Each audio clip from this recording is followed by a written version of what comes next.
হঠাৎ করে 2 দিনের বৃষ্টিতে মানে গত পরশু দিন থেকে শুরু হয়েছে, আজকে হয়েছে, কালকেও অল্প হয়েছিল। তো এই 2 দিনের বৃষ্টিপাতের কারণে একটু সতর্কতা, যদিও 2 দিন খেতে আসা হয়নি, যার জন্য আজকে খেতে এসে দেখলাম আমার নতুন যে পটলের জালিগুলো পড়েছিল তার প্রায় 60% বলতে পারেন নতুন জালিগুলো সব নষ্ট হয়ে গেছে। জালি লাল হয়ে গেছে, হলুদ হয়ে গেছে, শুকিয়ে গেছে 2-3 দিনের ভিতরে। এই 2-3 দিন মানে আসলে অন্য একটা কাজের ঝামেলায় থাকার কারণে আমাদের পটল খেতে আসা হয়নি, যার জন্য এই অবস্থাটা দেখা গিয়েছে। আপনাদের ভিডিও ফুটেজটা যদি ভালো করে আপনাদের দেখানো হয়, আপনারা অবশ্যই দেখতে পাচ্ছেন যে কী অবস্থা এখানে দাঁড়িয়েছে। এর হাত থেকে আমাদের পরিত্রাণ কি, আসলে সেটাই নিয়ে একটু চিন্তিত। এই জিনিসটা মূলত আমি যেটা লক্ষ্য করলাম, এটা পুরোপুরি হয়েছে একটা ছত্রাক ঘটিত সমস্যা।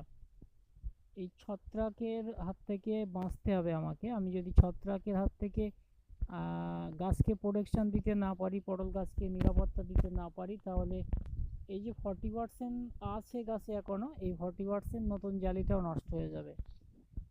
আর একটুখানি জমি আমার, যদিও অল্প পরিমাণ ট্রায়াল ডে ছিল, সেই ট্রায়াল ফিল্ডের ভিতরে যদি এইভাবে নষ্ট হয়ে যায়, তাহলে অবশ্যই হবে বলা যায় যে বাকি কৃষকরা তাহলে এখানে কিভাবে চাষ করতে পারে আমাদের ফর্মুলা অনুযায়ী, তাদের নিরাপত্তাটা কিভাবে থাকবে। যাই বা হোক, আমরা যেটা এখানে বারবার বলবো সেটা হচ্ছে এই ছত্রাকের হাত থেকে আমাদের পটলকে নিরাপত্তা দিতে হবে। আর এই ছত্রাকের হাত থেকে নিরাপত্তা দেওয়ার জন্য আমরা যেটা করব সেটা হচ্ছে মানে ব্লু কপার, কপার অক্সিক্লোরাইডের ব্লু কপার সঙ্গে মিরাকুলান, মিরাকুলান এবং ব্লু কপার দুটো একসঙ্গে মিশিয়ে ভালো সুন্দর করে আমরা স্প্রে করব।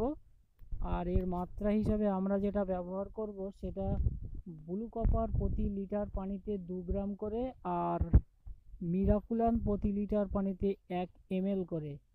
1 ml মিরাকুলান এবং 2 গ্রাম ব্লু কপার একসঙ্গে করে আমরা আমাদের এই পটল ক্ষেতটাতে স্প্রে করব।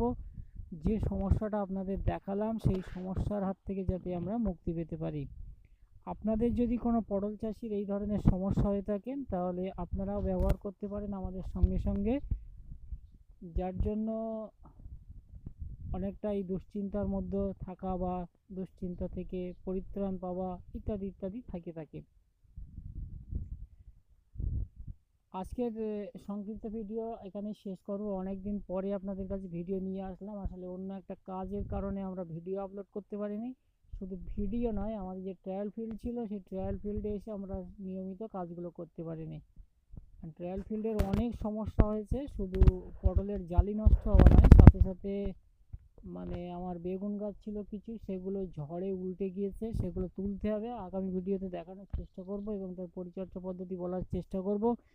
এই রকম ধরনের আমাদের অনেকগুলো সমস্যা আছে, একটা একটা সমস্যা আপনাদের কাছে তুলে ধরবো। এই সমস্যাগুলো এসেছে মূলত মানে বেশ অন্য দিকের একটা ঝামেলায় পড়ে সেই দিকে যাওয়ার জন্য, না হলে আমাদের কোনো সমস্যাই থাকতো না।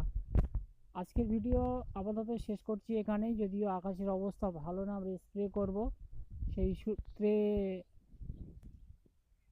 এখানেই শেষ করছি তড়িঘড়ি স্প্রে করার জন্য। আর একটা জিনিস বলি, স্প্রে আকাশের অবস্থা ভালো না সেহেতু আমরা এর সঙ্গে যেটা আমরা বললাম যে ব্লু কপার আর মিরাকুলান একসঙ্গে স্প্রে করব, সাথে আমরা এগ্রোলাইজার 82 যে আটাটা ব্যবহার করি, আপনারা আগেও দেখেছেন, সেই আটাটা এখানেই ব্যবহার করব। এতক্ষণ ধরে ভিডিওটা দেখার জন্য ধন্যবাদ। ভালো থাকবে, সুস্থ থাকবে, শুভকামনা রইল। দেখা হবে নতুন করে পরবর্তী ভিডিও নিয়ে, ততক্ষণে ভালো থাকবেন।